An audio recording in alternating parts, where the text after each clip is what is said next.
Bom dia, meus queridos. Nós estamos mais uma vez juntos, não é? No mesmo espírito, para ler e meditar nos Salmos nessa manhã. O Walter sempre toma café. Eu não tomo, não gosto muito de café, por isso que eu preciso ter um cafezinho aqui também, mas um bom café para vocês e um bom dia. Mas nós vamos ler o Salmo 42. Antes nós vamos orar, pedir a bênção de Deus. Senhor, estou aqui, eu, meus irmãos, meus amigos, Senhor, nesse romper da manhã, Senhor, para te agradecer tudo que o Senhor tem nos dado, Senhor, a vida, a roupa, a casa, o cobertor, a comida. Senhor, principalmente agradecer pela tua presença, porque quando temos o Senhor, temos tudo. Senhor, nós queremos o teu sangue sobre nós. Que o Senhor venha nos perdoar, nos santificar, e nós queremos, eu quero fazer a tua vontade, Senhor. Abençoa, Senhor, a minha vida, a família, minha família, a tua igreja, cada família, Senhor, vem estar com os que estão, Senhor, em sofrimento, em que estão se sentindo destruídos. Que nessa manhã, Senhor, o Senhor traga uma unção de levantar, de ressuscitar os que estão abatidos, caídos e que estão, Senhor, sem rumo. Que o Senhor revela o teu caminho, porque o Senhor é o caminho. Senhor, no nome de Jesus, abençoa cada palavra do Salmo. Em nome de Jesus. Amém. Queridos, esse salmo aqui também me lembra muito o início da minha conversão, porque eu praticamente memorizei todo ele, porque eu sempre memorizava assim, textos que me protegiam, textos que me libertavam. Esse salmo aqui para mim é libertador. E é assim, assombroso como Davi sente falta de Deus, como ele se submete a sua alma, submete a sua alma a Deus. O que é a alma? A alma é o que eu penso, o que eu sinto e a minha vontade. A alma não é convertida. Eu recebo Jesus no meu espírito, em João 3. Então, eu preciso submeter a minha alma, cada segundo do dia, ao Espírito de Deus, porque senão eu sou destruída. A alma, ela é desgovernada, ela é enganosa, né? Ela engana. Aquilo que eu penso, aquilo que eu sinto, a minha vontade, ela é sem rumo, ela precisa estar debaixo da proteção e da direção de Deus, senão ela me destrói. E Davi fazia exatamente isso. Quando é que a alma fica ditando verdades relativas e eu vou acreditando, se eu não tenho a direção do Espírito? Ela tenta viver a vida cristã e não consegue, não é? A alma, ela é desesperadora, não é? Tem gente que fala assim, vai pelo coração. O coração é enganoso. Jeremias 17:9. Então aqui começa assim. Olha que maravilha. Como suspira a corça pelas correntes das águas, assim por ti, ó Deus, suspira a minha alma. A minha alma tem sede de Deus, do Deus vivo. Quando irei e me verei perante a face de Deus? E ele começa a perguntar, porque ele está assim, Davi estava sendo perseguido por Saul quando ele escreve esse salmo. Então, olha só, meus irmãos, como é que a alma poderia assim trazer assim perturbação para ele? Por quê? Porque ele já era ungido rei e Saul, o primeiro rei de Israel, ele estava assim longe do caminho de Deus e queria matar Davi, não é? Porque ele estava andando com a palavra de Deus e Saul tinha ciúmes dele. Mas Davi não fez nada contra Saul. Isso que foi maravilhoso. Mas ele teve que fugir. Então, ele fala assim, ele está observando, ele era um observador da natureza que Deus fez, e ele vê a corça, que é um veadinho, não é? Ele vê ela suspirando pelas águas, ela sente o cheiro das águas. E ele falou assim, Senhor, assim a minha alma suspira por ti. A alma tinha tudo, o pensamento, os sentimentos que estavam, as circunstâncias, assim, cercando Davi para ele não suspirar por Deus. Então, normalmente, uma pessoa, quando está tendo problemas, se ela não é convertida, ela vai procurar um vício para aliviar a dor dela. Quando um homem tem uma experiência com Deus, ele suspira por Deus. Suspirar, então diz que quem suspira, né, assim é que está apaixonado. Davi era apaixonado por Deus, por Jesus. E, e eu fiquei maravilhada quando eu li. Eu falei, Senhor, eu quero a minha alma suspirando por ti. E ele fala que a alma dele tem sede de Deus. Quando irei e me verei perante a face de Deus?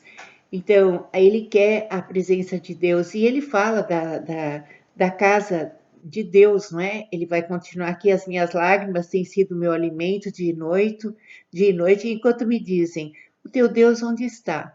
Então, ele estava passando por aquela tribulação e muita gente rindo, né, dele, pessoas rindo dele, guerreiros rindo dele, porque ele era rei e eles achavam que Davi não tomava uma posição. E falavam assim, ó, se confia tanto em Deus, onde ele está nessa hora de que você está passando toda essa tribulação? Então, é o Sambalai Tobias, de Neemias. Então, muita gente prefere escutar os outros do que escutar a Deus, né? E o diabo tem os seus agentes para, nessa hora, falar muita coisa para nós desistirmos de Deus. Mas Davi era convicto, ele conhecia o Deus vivo, né? E buscava ao Senhor. E ele fala das lágrimas, não é? Que tem sido o alimento dele. E ele fala: lembro dessas coisas e dentro em mim se me derrama a alma, de como eu passava com a multidão do povo e os guiava em procissão à casa de Deus, entre gritos de alegria e louvor e multidão em festa. E olha que interessante, ele tem saudade no versículo 2.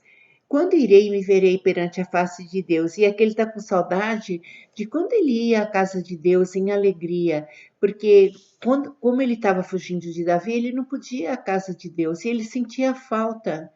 Então, nessa hora de aperto, do que você sente falta, meu irmão, meu amigo, minha amiga, minha irmã? Do que você sente falta nessa hora de aperto? Uns querem morrer, outros querem se destruir, querem rogar praga, querem se vingar. Mas olha só, ele sentia falta de estar na casa de Deus, de estar na presença de Deus. Ele sentia falta da presença de Deus nessas horas de aflição. E por isso que ele tinha vitória. E aqui ele está dizendo que esse versículo eu também amo.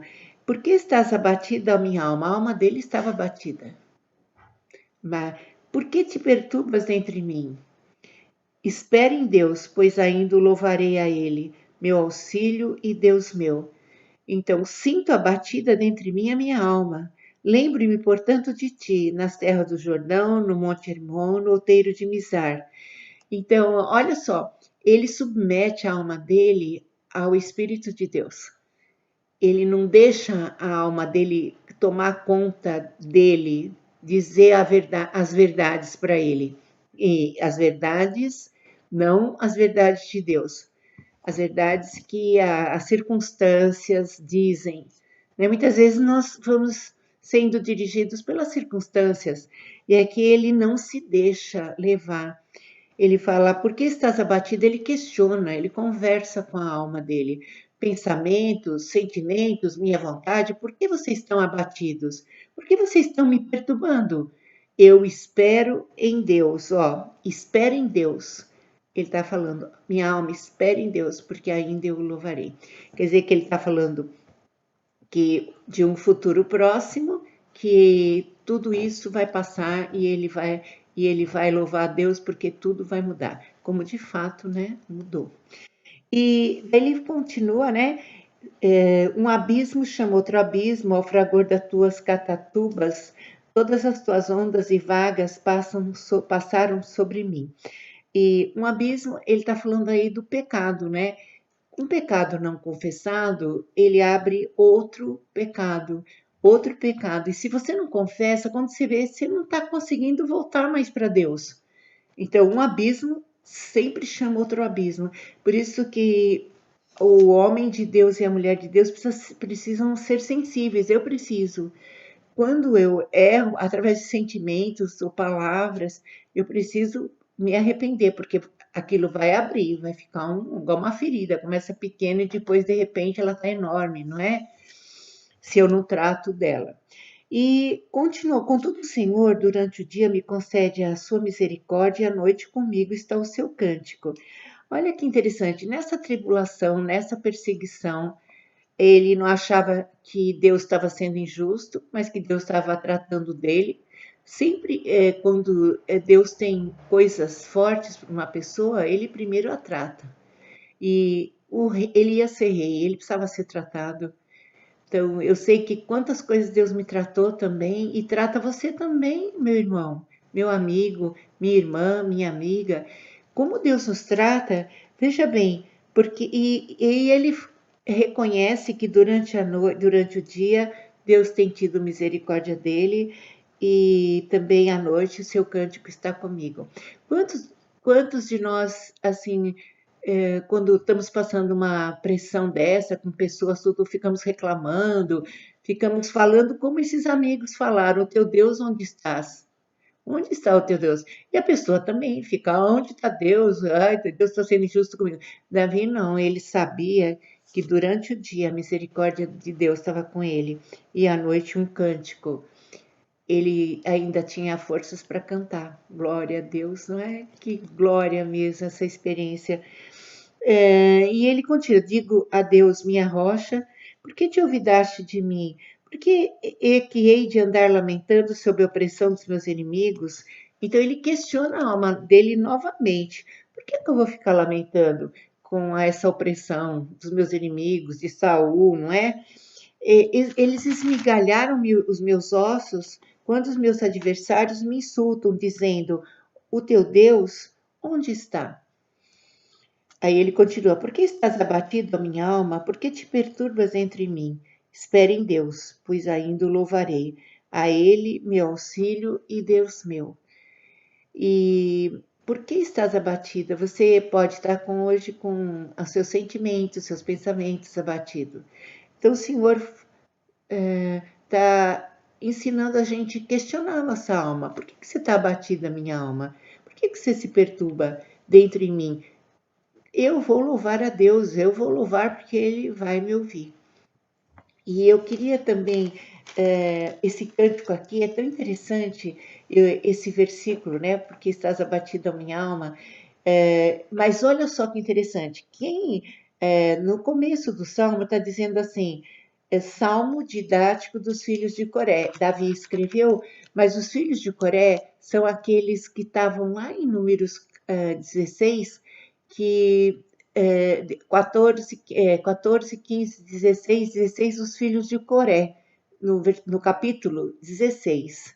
O Coré foi um homem que revoltou o povo contra Moisés, e o abismo abriu e tragou Coré. Mas diz que os filhos de Coré foram poupados. O Senhor teve misericórdia. Então, esses filhos de Coré dessa geração. E eles reconheciam a misericórdia, porque eles eram para ter morrido junto com o Coré pai. E eles foram poupados por causa da rebelião que eles tiveram com Moisés, né? Então eles, quando eles iam ao templo cantar, eles cantavam com muito fervor, porque a gente canta na casa de Deus quando a gente está consciente da misericórdia de Deus, nós vamos cantar muito gratos, muito agradecidos por Deus ter nos poupado, não é? Deus ter nos guardado, e os filhos de Coré também. E Davi não precisou fazer nada com Saul, porque Deus cuidou de Saul. Nós não precisamos de fazer justiça própria, porque o Senhor cuida de nós e dá tempo para os nossos inimigos se arrependerem, não é? E Deus trata também deles. Então, queridos, por que estás abatido, a minha alma? Por que te perturbas entre mim? Espera em Deus. A minha alma tem sede do Deus vivo, não é? Então, nós precisamos aprender a beber dessas águas, que é a palavra de Deus, que é Jesus, não é verdade? E daí nós ficamos saciados. Queridos, eu amo esse salmo faz muito bem à minha alma, faz muito bem, me tirou de muitas tribulações esse salmo, verdade? Deus usou esse salmo para me tirar. Deus abençoe e questione a sua alma quando ela quiser te perturbar e faz ela esperar em Deus todas as coisas. Não deixe se abater por sua alma. Que Deus seja louvado e que você submeta a sua alma ao Senhor. Amo vocês, um bom dia, Deus abençoe, a paz.